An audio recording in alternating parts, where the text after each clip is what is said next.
Welcome back to Making Money Matter, ladies and gentlemen. Kerry Stevenson. I'm bringing you back Michael Hudson from Southern Cross Gold. We got lots to talk about today.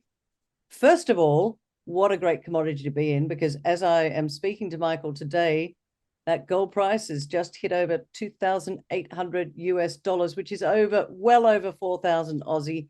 And I keep saying to you, everyone out there, you think it's pretty expensive now. I'm telling you, I've got the data. I know what's happening. You ain't seen nothing yet. Now, Southern Cross Gold have actually merged. I'm going to ask Michael about this because I'm not 100% certain. But the last time I spoke to Michael, we were talking about their Sunday Creek project in Victoria.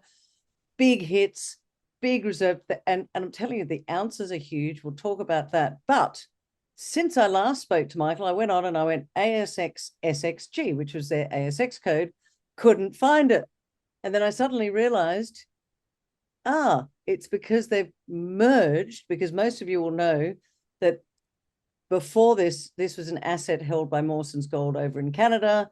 Then it was a spin out to Australia. So I want to ask Michael, what's going on? Because over Christmas, they did this scheme of arrangement. They consolidated. So Michael is now president and CEO over there in the Canadian, US, North American markets, still managing director down here. Michael, good to see you. We've got a lot to unpack today. How long do we want to speak for, Gary? Nice to be back. Well, I think we can unpack it fairly quickly, but I'm a shareholder in the company, and I just wanted to understand. You've done this merger, if you like. So let's just go back. Let me get you to just tell my audience what's going on and how it works and why you did it. Yeah, so let's do it as quickly as possible. Why we did it is to consolidate ownership. So we had 52% owned here in Australia by Southern Cross and 40 by the shareholders here in Australia. Mm-hmm. 48% of the shares were held by Mawson Gold, a company over in Canada. So that split ownership was funky. It wasn't clean. It was split and wasn't investable by some institutions, right? Where you see a 48% shareholder. Yeah. So we wanted to clean up the structure, consolidated the ownership of Sunday Creek, which we'll talk about, the gold antimony asset, under one company. And also, we wanted a dual list because we had that 48% across in Canada. Canadians didn't want to come down to Australia and trade in different time zones, and they wanted to trade the stock in their own time and jurisdiction. And that Victoria is the supersonic goldfield that it is, better known in Canada because of Fosterville being owned by the Canadians, because of Mandalay being owned by the Canadians, the $10 billion of market cap appreciation that Fosterville made. So the Victorian high-grade gold is better understood in Toronto than it is in Perth, hands down, you could say. Wow. So by a long shot. So we have some very engaged shareholders over there, and by history. So the history was we spun it out of Mawson in May 2022. The shares were escrowed for 2 years, so we could only commence that process post escrow, which was the middle of last year, 2024, I should say, 2 year escrow. And then we had to find the most tax effective way to go around it. And the share price increase had created a taxable event for Mawson, unfortunately, where we'd exceeded our tax pools, which were significant. We had $90 million of tax pools, but it What do you led to mean by tax pool? What's a tax? tax losses, Okay. and tax losses, so we could offset the gain that Mawson had made for getting the shares distributed at 20 cents or 16 cents or whatever it was back then, and the share price was well over $3. So that capital gain bore with Mawson, and if the shares were distributed to shareholders, it was a taxable event. So Mawson literally had to pay over $100 million to the Revenue Canada, the tax authorities up there. So the idea was initially to distribute the stock and dual this Southern Cross across there, but we had to turn it on its head, and Mawson had to, through a scheme of arrangement, merge with Southern Cross. That meant that Mawson was the main company, and Southern Cross, the shares that Mawson didn't own, acquired here. Then the next day after that acquisition, Mawson relisted in Australia as Southern Cross Gold Consolidated. Mawson renamed itself. So, and then the same board from Southern Cross went across to the old Mawson, the same team. The share transfer was on a 1-for-1 basis with old Southern Cross shareholders. So for all intents and purposes, it's Southern Cross continuing, but it was the structuring and that complicatedness that I can still see you're going through your eyes, that we went through that process. So the same board, same team, consolidated ownership, dual listing. Unfortunately, we had to change those tickers. The authorities just wouldn't let us keep the same tickers, which would have been a Why? hell of a lot easier for. Well, hang on. Why wouldn't they let you? Because I have to admit, Michael, before you came on, I thought, I'll just have a look at what the share price is doing. And, I'm going SXG. Can't find it. Then I looked at your latest release, which was about these ridiculously high grades that you're getting. And it's like, oh, it's SX2. So, ladies and gentlemen, you're looking for Southern Cross Gold ticker. Here in Australia, it's now SX2. But why wouldn't they let you keep SXG? Because the company was SXG was delisted and deregistered, so you can't get the same ticker for another company. So it's actually another company. It's Mawson Gold that changed its name to Southern Cross Gold Consolidated that is relisted now. It's just corporate maneuvering, but it would have been a hell of a lot easier for shareholders, a better outcome for shareholders, no doubt, to keep that simplicity of ticker. And I've had to explain that to a lot of people. Why the hell? What kind of marketing people are you changing your very well-known brand? So Yeah. So SX2 on the ASX, SXGC on the Toronto Venture Stock Exchange, SXGC, Southern Cross Gold Consolidated. So I was going to call it Southern Cross Gold Coast. That's good. So that's what we've got. We trade on both exchanges now. It's normal settlement from only a week ago or something like that. So it's just happened. The volumes are starting to pick up again now because it's taken time for people exactly to do what you've just tried to do.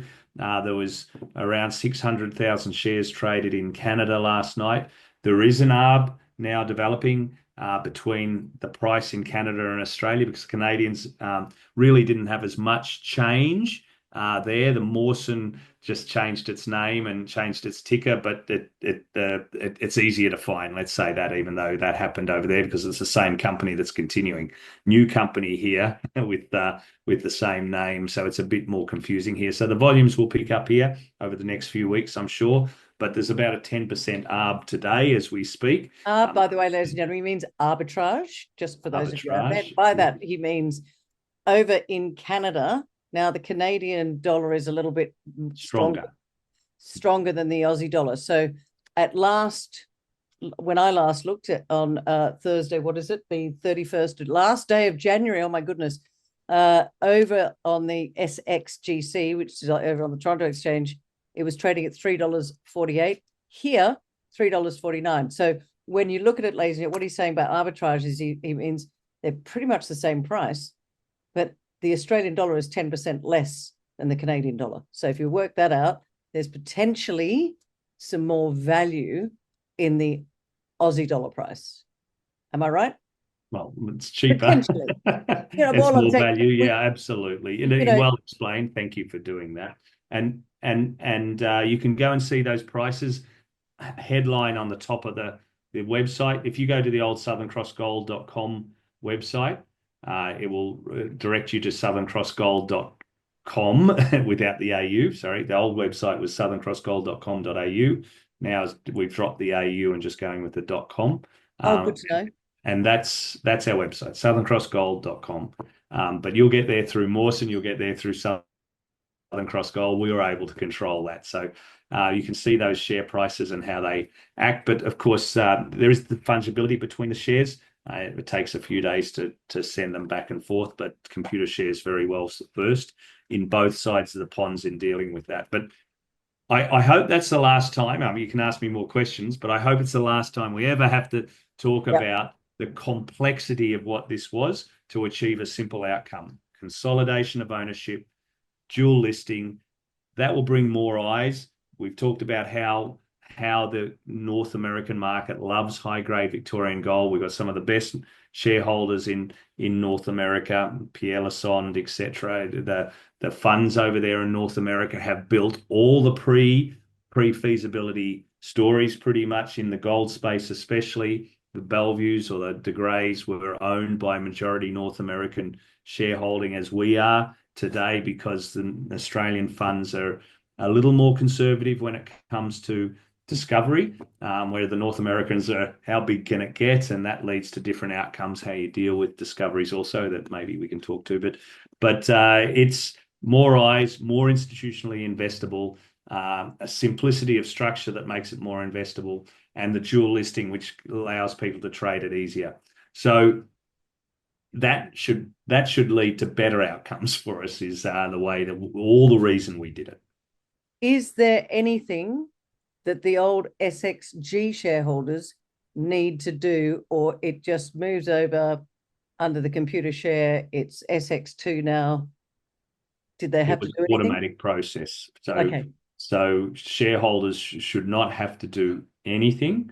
They're in their brokerage accounts. If they've got it under a HIN, a holder identification number in a brokerage firm, it would have been automatic, and that would have happened over the last week, or even just last weekend. I think it happened, and then if it's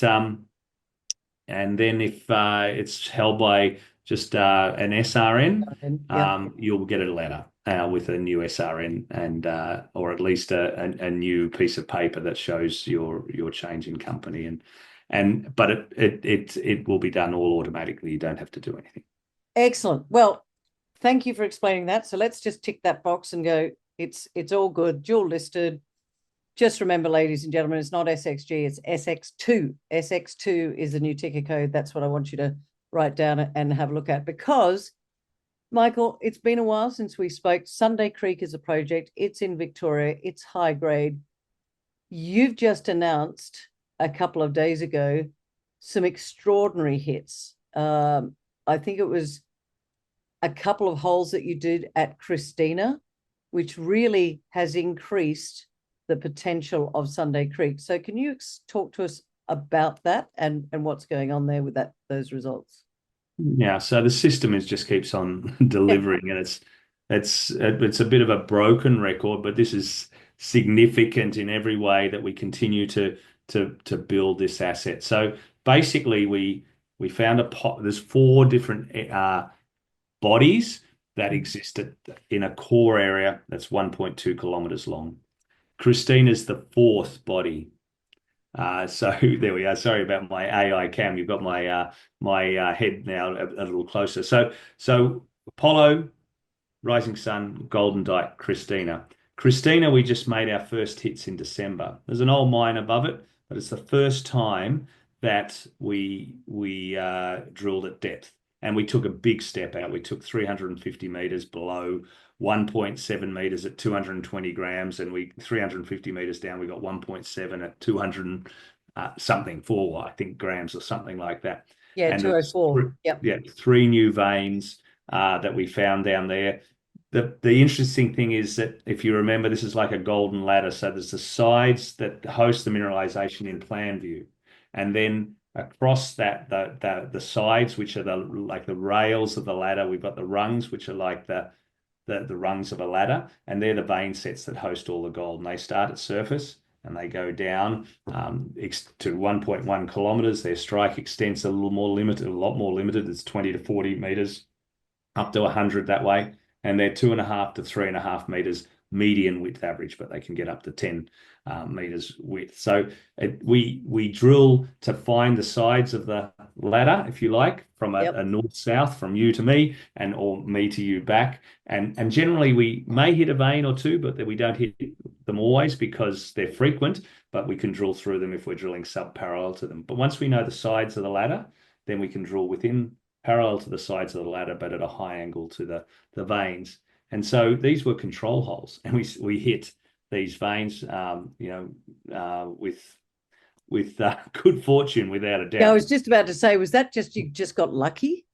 Well, you create your own luck in this business without a doubt. It was a fortunate hole, but it shows the frequency and the robustness of the system, that these things continue. Absolutely. There's no doubt that we've got continuity with it's the same vein over 350 meters. Hard to tell, pretty much directly in line. And structurally, we orientate all these intersections in 3D space. So they line up, but it's a big call to say 350 meters is absolutely the same vein set.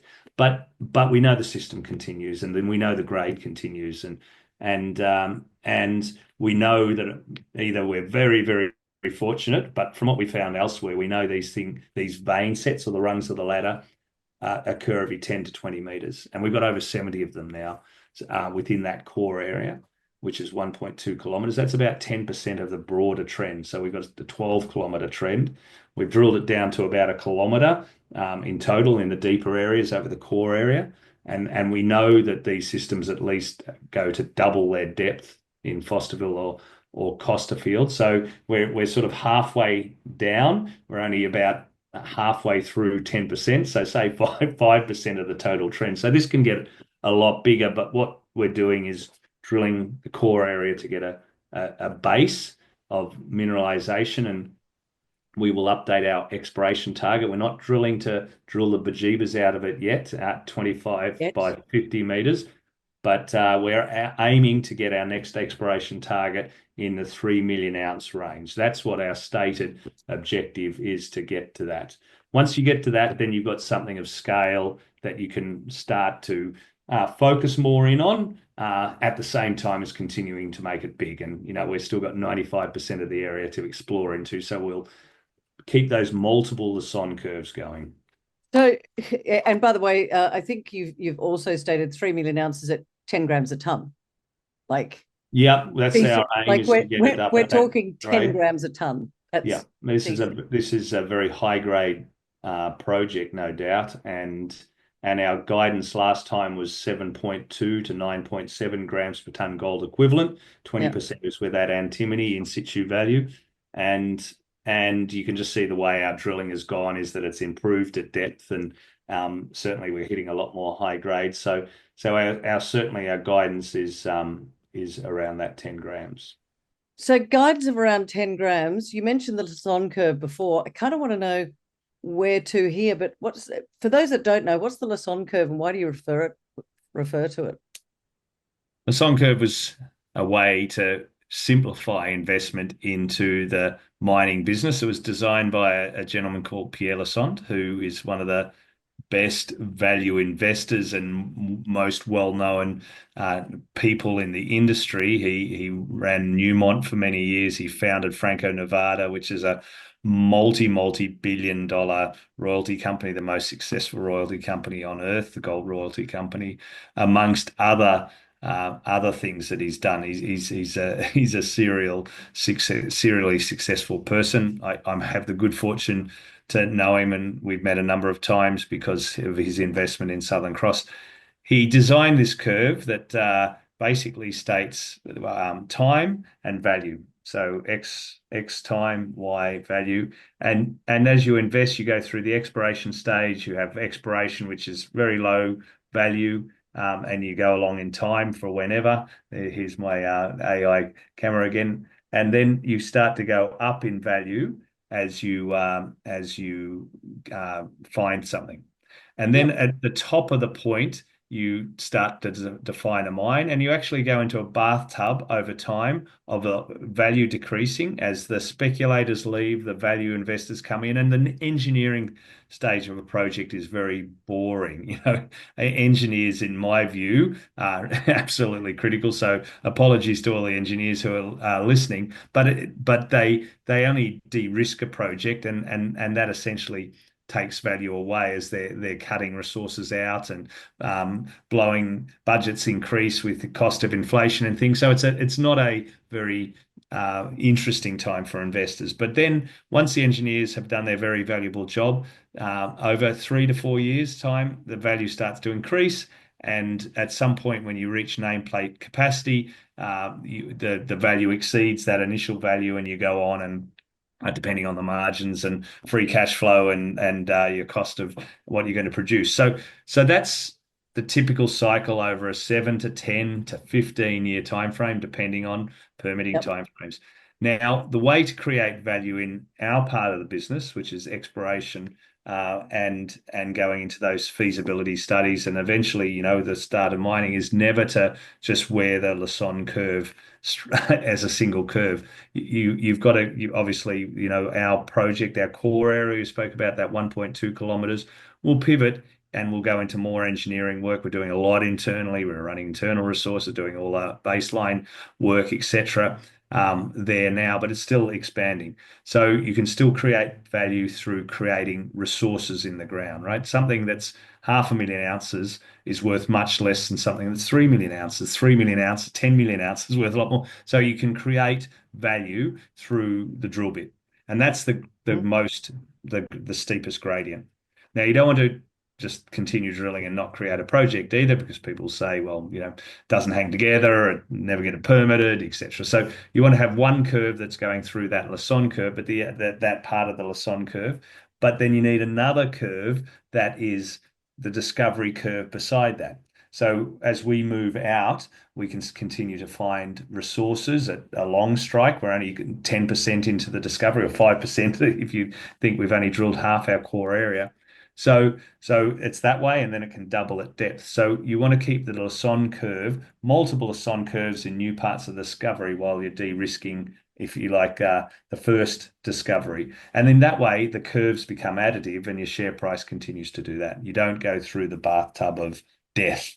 That's very well known. So that's the theory. How do you create value in this business? Through the drill string and then de-risking a project, but you never want to get to that bathtub effect. So you must always keep the exploration upside there as you're going through the engineering. Time is our greatest value destroyer in our business too, so you don't want to muck around on any part of that curve. Okay, well, you mentioned something just a moment ago called permitting, and you're in Victoria, and there are those that would dismiss your project and say it'll never get permitted. Sorry, Michael, I've got to ask the question. There are those out there that go, they don't like to give out permits in Victoria. How would you answer to those that question the validity of getting this project into a mine? There's many ways to answer it, and I've had many discussions with the Victorian government around that, because it is absolutely the way Australians think, and it's hard to change people's mentality. And it's the vibe, rather than the facts. So you cancelled the Olympics, you shut down your borders. Dan Andrews, spent you got more debt there than anything. So and Victorians hate Victoria more than a lot of Australians, but the fact is very different. So we have producing more gold here than we have in 100 years. We've had the best and most successful gold mine in the world for 4 of the last 6 or 7 years, being Fosterville. And the state has just come out with a new critical metal strategy that is nice words and things like that people go, oh, well, that's great. But in that strategy, they said they'd permit at least one mine a year, and they'd limit their permitting to 18 months, which is globally benchmarked. Yeah. And then the next day they permitted two mines, two large mines, mineral sands mines. And that's the first time in 10 years that two large mines have been permitted, only one large mine. So they've got the policy. They're putting runs on the board by permitting mines. Costerfield, existing mine, Australia's only antimony producer, had a new tailings dam, their third tailings dam, permitted from start to finish in 5 months, which is incredible. You're never going to do that in many jurisdictions. So I just implore people to look at the facts rather than just go with their biases. The biases are strong, and it's not my job to change people's biases overall, because I'm not going to, but I can talk about the facts. It's why the Canadians own and the North Americans own Victoria, why Agnico Eagle, the world's second largest gold miner, is mining it at Fosterville, why Mandalay is a Canadian company, why ultimately we've gone back and become a Canadian company, because the North Americans know how Victoria works. They know that it can produce extremely high margin mines, and things maybe always look a bit more different when you're a little bit further away. But But there's a lot happening in Victoria, and the rest of the world can have their 1 gram deposits, and we'll take an order of magnitude higher, and a government that's been very positive. Thank you very much. Yeah, okay, Australia, wake up, wake up, wake up. Don't let the Canadians come in and take everything. This is high grade. I just briefly, if we can, Michael, gold, antimony. There are people out there, because I know antimony is part of this deposit. Antimony is, I believe, a critical mineral. Is that right? Yeah, we used to say it was the most important metal you'd never heard of. It would Yep. now, with the Chinese putting export restrictions last September in 2024, and then export bans by December, it's become much better known. It's on a hockey stick in terms of price. This project will be one of the largest ex-China, ex-Russia projects. So one of the Western world's larger projects, two or three, the largest, second or third largest antimony projects. Only 20% of our in situ value of the deposit, recoverable value. So we're front facing with gold. Gold will pay for it. Antimony will help permit it without a doubt. We're a real part of that supply chain solution for the West.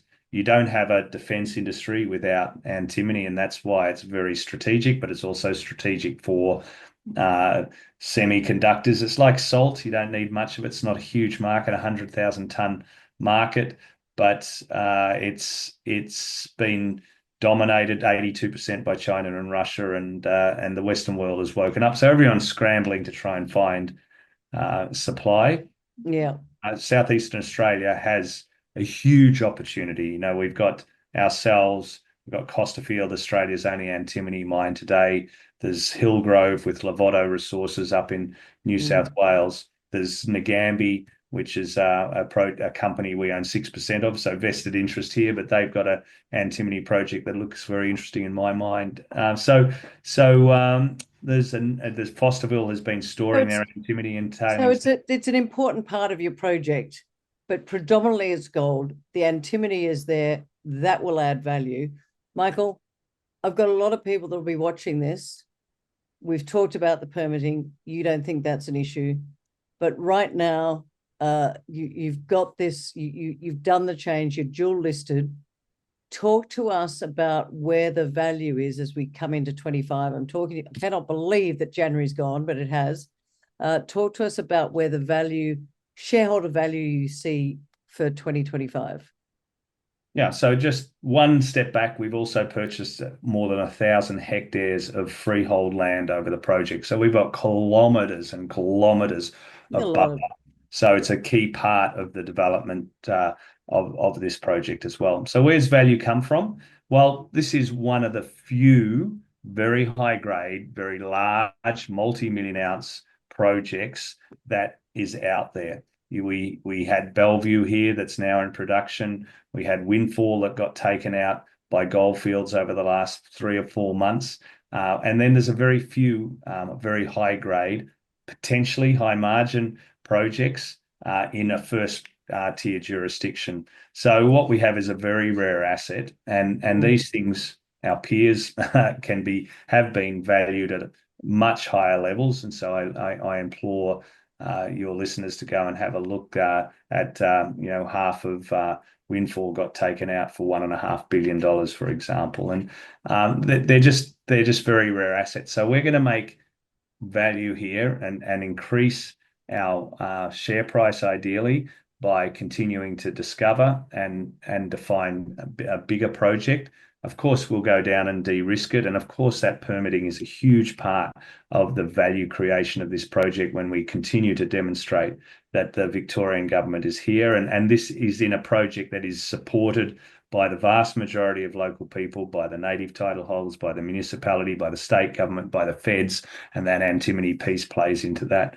So we see this very much as a start. I said we're only 5% of the way into the area that we have under tenure that has old mines along it, essentially. So the discovery is going to get a lot bigger, and that's the way that in our business value is created through the drill bit. So we're still very much going down that path.